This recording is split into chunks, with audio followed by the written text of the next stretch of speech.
distraction so somebody can go out and get a bigger toy. The tigers do know where the toys come from, and if we don't do something like that, the person by the gate is never going to get out.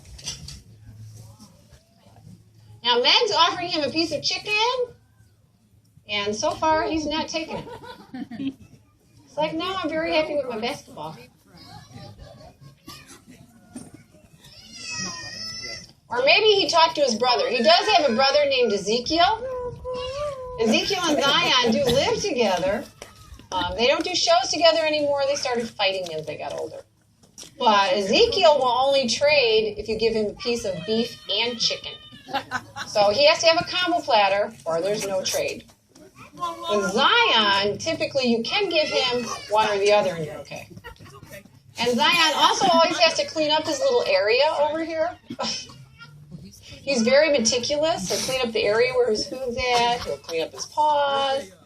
And pretty much ignore everybody else until he's done doing what he thinks is necessary. Oh, we're not done cleaning yet. Oh, my paws. Wait.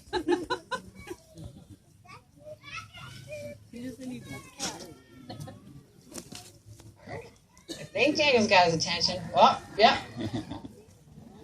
Whoa! Go, go, go, go. Nice little hop for Daniel. Zion, you'd be looking at that toy. I said we don't train them. They do train us. You know, if you're holding a toy somewhere, or holding it up, or doing whatever, and they don't want to go for it, they will just look at you and you give them the toy. You know, they open their mouth and go, and you're like, okay, here you go. Yeah, so they do train us. I never said they didn't train us. Like I said, they tell us what kind of food they want. They let us know what kind of toys they want. They don't see color to the same extent that we do, but they definitely have favorites. Oh, he's got to clean again. Another piece of food. Yeah, they don't see color to the same extent that we do, but they definitely have favorites. And actually, this is kind of a worn-out toy, an old crocodile, but that actually is a favorite toy of many of the cats. It's color or what? There he is. He's back. He's back with us. Oh! Now, that was not meant to be like that. Meg was trying to make it to the pool. You know, he does have all his teeth. He has all his claws. And sometimes... Yeah, he has all his teeth, all his claws, and sometimes that can present a problem. Because it's very easy for him to just reach out and hook that toy with one little claw.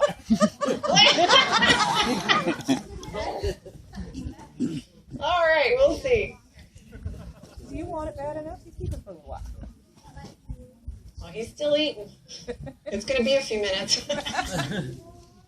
Like I said, he's easily distracted by things around him, but yet he's like contradictory because he'll be in his own little world when he's cleaning his paws and such, but then he can be distracted by it. One day it was a dragonfly. He was running after a toy, stopped, and he was looking around, going, what's he watching? He was watching a dragonfly. And then when it flew away, and then he started playing again. So he's just a goof. I don't know if you noticed, we do have some young tigers across the road, little Journey and little Gabriel. They're about 8 months old. And we were looking for some adult tigers here to kind of be, big brother, so to say. Aw. Like a big brother, big sister, somebody to kind of teach them some rules. The adult tigers are a lot better at teaching the younger ones than we are. You know, they can reprimand them better. Uh-oh. You can have the stick, I get the toy. And actually, Zion was introduced to them, I think that was last week, and he was just great with them. A friendly sound for a tiger is chuffing. And chuffing is just a little expulsion of air, just a little... So he would kind of chuff at them, they'd chuff back at him. Well, then the little ones want to sneak up and jump on him, and some tigers, if they were just introduced, would take offense to that, you know. They'd jump on him, he'd turn around and go, like chuff at them. He was backing them down a little bit. They're going, oh boy, this guy's big. They get a little intimidated. But he didn't have any ill intent at all, so he did very, very well with them. One of our tigers, Jubilee, who Zion actually lives with, Zion, his brother Ezekiel, live with Harmony and Jubilee. Jubilee is a female Siberian tiger. And she was introduced, or actually Zion and his brother Ezekiel were introduced to her when they were just youngsters. And it was very funny to watch her. Because she would look at these little cubs. Uh-oh, coming around. He's picking up speed. Uh-oh. As long as it doesn't land on web. Yeah, when Jubilee was first, or when I say Zion and Ezekiel, they were youngsters. When they were first introduced to Jubilee, she kind of looked at them very quizzical. You know, she kind of looked at them like, what is this? And she would just bop them on the head.